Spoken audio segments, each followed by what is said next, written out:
สถานการณ์หลายฝ่ายจับตามองว่าการตอบโต้กันไปมาระหว่างอิสราเอลแล้วก็อิหร่านนะครับจะยกระดับกลายเป็นสงครามหรือเป็นมหาสงครามระหว่างภูมิภาคตะวันออกกลางหรือไม่เพราะอิสราเอลก็มีสหรัฐอเมริกานะครับหนุนหลังแทบจะเป็นพ็อกซิวอลกันได้อยู่แล้วเนี่ยนะครับแต่ในยะสำคัญเนี่ยแม้ว่าต่างฝ่ายก็จะจับตาดูว่าทางด้านอิสราเอลนี่จะเอากลับไหมหลังจากที่อิหร่านเนี่ยนะฮะทั้งจรวดแล้วก็ทั้งโดรนเนี่ยเข้าไปโจมตีอิสราเอลเมื่อตั้งแต่ช่วงก่อนสงกรานต์ที่ผ่านมานะครับแต่อิสราเอลตอนนี้ยังนิ่งอยู่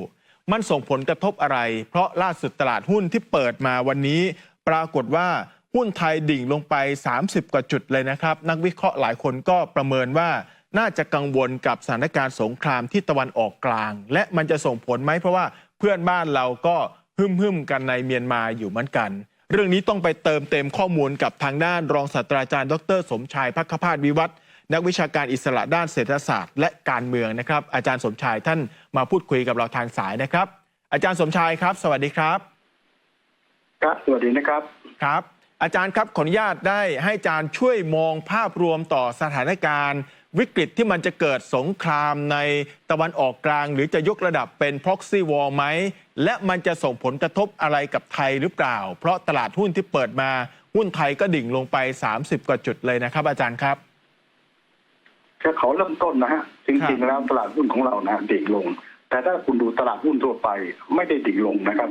บางมันบวกบางมันลงนะครับแล้วก็ไอ้ที่ตกมาก่อนหน้านี้ก็ตกมาไม่มากนักนะครับราคาน้ำมันนะฮะแทนที่จะพุ่งกระฉูดลงมาที่ประมาณ89เพราะฉะนั้นที่มันเกิดขึ้นมาอย่างนี้ก็เพราะว่าส่วนหนึ่งแน่นอนส่วนหนึ่งก็เป็นไปเกิดจากการที่มีเรื่องของอะไรครับเรื่องของตะวันออกกลางเฟินเรามาเปิดวันนี้ใช่ไหมฮะตลาดที่อื่นก็เปิดก่อนเราเพราะฉะนั้นเขาตกไปก่อนเราวันนี้เราก็มาทดแทนแต่สิ่งหนึ่งที่ทำให้เกิดตกนะฮะก็เพราะว่าต่างชาติเนี่ยกำลังเทขายในส่วนหนึ่งไม่ใช่ตลาดเราเท่านั้นเองตลาดในเอเชียก็เพราะว่านะเนื่องจากเรื่องของไอ้ตัวเงินเฟ้อในอเมริกาทำท่าจะมีการตีกลับขึ้นมาแล้วก็เศรษฐกิจของอเมริกาดีมากขยายตัวปีนี้ 2.9 เพราะฉะนั้นคนก็เลยมีการวิเคราะห์ว่าเฮ้ยในกรณีนี้ดอกเบี้ยปีนี้ในอเมริกาเนี่ยคงจะลดช้าหรือดีไม่ดีอาจจะมีการลดเพราะฉะนั้นก็เลยหันไปอะไรครับทิ้งเรื่องของหุ้นแล้วก็ไปอะไรครับซื้อสินทรัพย์ที่เป็นดอลลาร์เพราะฉะนั้นนี่ก็เป็นส่วนหนึ่งที่อธิบาย2-3 เรื่องปนกันทีนี้มาพูดถึงเรื่องที่เราคุยกันวันนี้สถานการณ์บอกว่ายังไม่จบครับที่ยังไม่จบเพราะว่าทางด้านอิสราเอลมองว่าจริงๆแล้วทางด้านของอิหร่านก็พยายามดำเนินมาตรการในลักษณะที่เล่นงานหนักแต่ไม่อยากให้ขยายวงมาเป็นสงครามระหว่างอิสราเอลกับทางด้านนั้นเพราะฉะนั้นจึงมีการอะไรครับส่งสัญญาณล่วงหน้าว่าจะบุกวันไหนเส้นทางอยู่ตรงไหนเพื่อให้ทางด้านอเมริกากับทางด้านเนี่ยมีการป้องกันที่ก็ได้ผล 99% เนี่ยป้องกันได้นะครับเพราะฉะนั้นในกรณีนี้ก็ถือว่าร้อยต่างคนต่างกันเล่นละครจบไปคุณศพผมก็ศพคุณแต่สิ่งที่เกิดขึ้นก็คือว่าในกรณีนี้นะครับ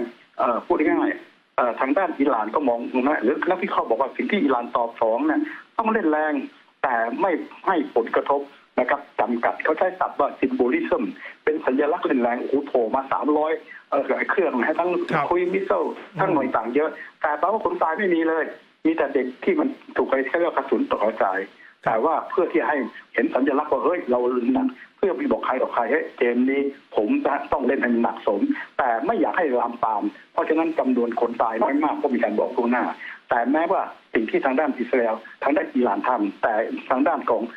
อเมริกาครับมองว่าโอเคแล้วจบกันต่างคนต่างซัดคนละมือแต่ว่าผู้นำของอิสราเอลไม่ยอมจบที่ไม่ยอมจบก็เพราะว่าทางด้านอิสราเอลนั้นผู้นำเนี่ยครับเป็นพวกทางด้านขวาจัดนะครับซึ่งส่วนหนึ่งก็มีแนวคิดที่จะเรียกว่าเล่นงานทางด้านอิหร่านเพราะว่า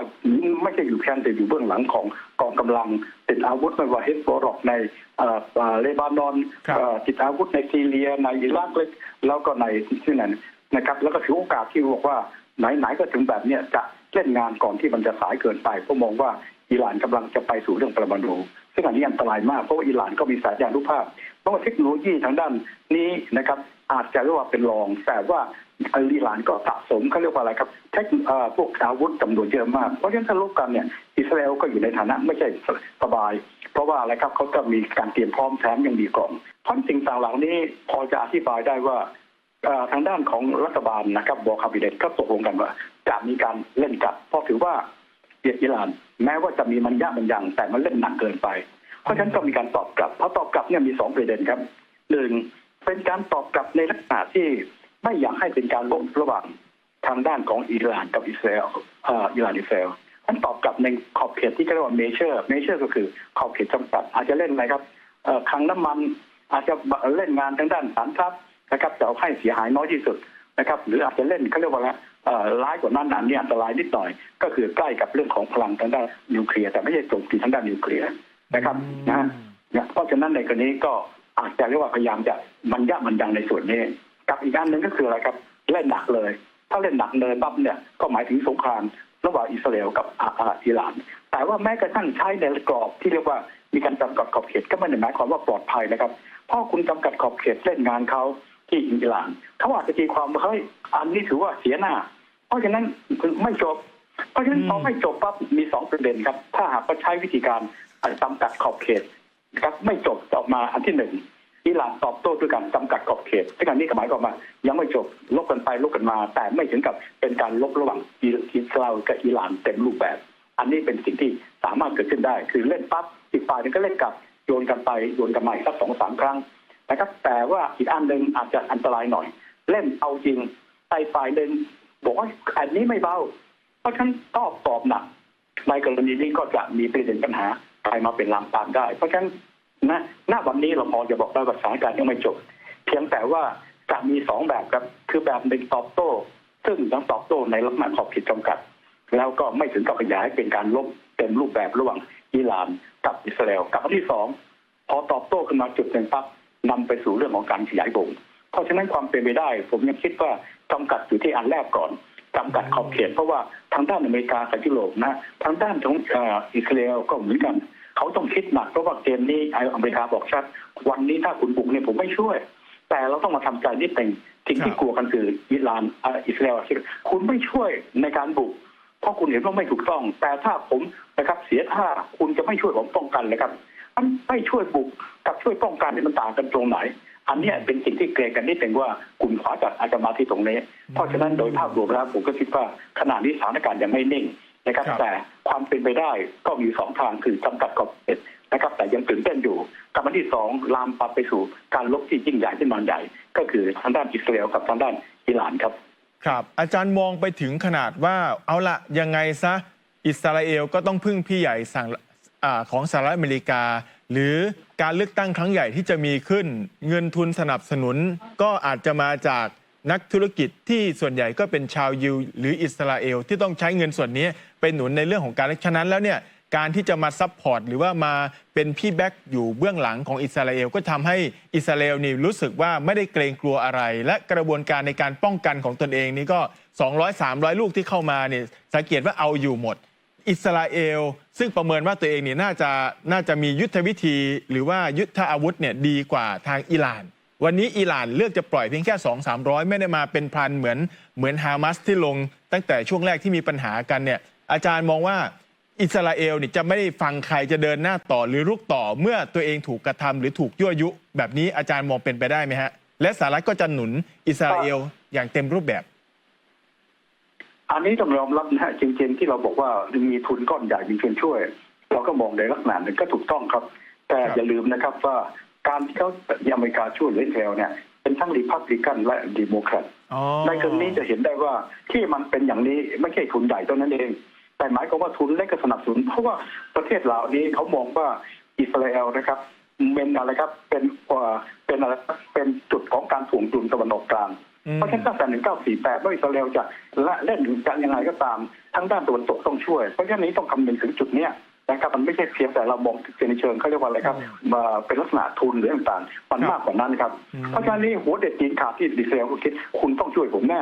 นะครับเพราะฉะนั้นเห็นไหมครับขณะนี้กำลังจะใกล้ที่จะมีการอะไรครับอนุมัติงบประมาณนะครับที่กลับไว้ตั้งนาน อนุมัติงบประมาณช่วยอิสราเอลช่วยทางด้านยูเครนซึ่งมารุมกันอยู่ที่ตรงนั้นนะครับในอาทิตย์นี้เลยนะเลยตรงนั้น เพราะฉะนั้นในกรณีสิ่งที่เกิดขึ้นก็คือว่าถ้าเกิดอิสราเอลนะใช้วิธีอะไรครับบังคับอเมริกาซึ่งอเมริกาไม่อยากที่จะลำบากไปถึงขนาดนั้นแต่ถ้ามาถึงจุดหนึ่งถ้าเกิดรบกันหนีไม่พ้นกับอเมริกากับไม่ใช่อเมริกาอย่างเดียวอังกฤษหรืออะไรต่างเหล่านี้ก็คงจะต้องไปการช่วยด้วยนะครับเพราะเนื่องจากเป็นเหตุผลก็มองในเรื่องของอะไรครับตรงนี้แต่ว่าสิ่งที่ต้องระวังอีกนิดหนึ่งก็คือว่าแม้สิ่งที่มองกันคืออิสราเอลมองว่าเขายังมีความได้เปรียบในเชิงของเทคโนโลยีแต่สิ่งที่น่าคิดก็คือว่าอิหร่านนั้นอาจจะเทคโนโลยีนี่นะครับไม่ถึงแต่อิหร่านก็พัฒนาแสงจารุภาพทางอาวุธจำนวนของโดรนจำนวนของครูซมิสเซลจำนวนของบอลลิสติกสะสมมาเยอะและอย่าลืมเฮสบอลล็อกก็จับเยอะนะสิ่งที่คุณเกณฑ์ก็คือว่าถ้าเกิดลบกันครั้งนี้คุณมีเทคโนโลยีสูงแต่ขณะเดียวกันจะป้องกันตัวเลขของอะไรครับโดรนซ้อนนั้นมัน300 กว่าเอานี้ออกมาเป็นพันในกรณีนี้ความสามารถในการป้องกันของคุณเนี่ยจะทำได้เต็มที่เหรอเพราะฉะนั้นนี่ก็เป็นอีกส่วนหนึ่งที่น่าคิดเหมือนกันว่าตอนลบกันไม่ได้หมายความว่าอิสราเอลจะได้เปรียบนะครับเพราะฉะนั้นนี่ก็เป็นส่วนหนึ่งที่ผู้นำของอิสราเอลกำลังคิดอยู่นะครับแต่ขณะเดียวกันก็ต้องยอมรับว่าทางด้านของอะไรครับด้านนี้ความเสี่ยงยังอยู่เพราะฉะนั้นขณะนี้ผู้นำอิสราเอลก็ถึงกับยังชะลออยู่นะบอกว่าเฮ้ยจะบุกแต่ก็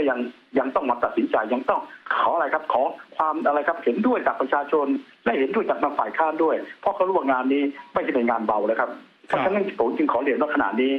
ทั้งโลกเนี่ยเขาคงจะมีการจับตาอันตรายในการที่จะเกิดขึ้นคงจะมีการตอบโต้อย่างใดอย่างหนึ่ง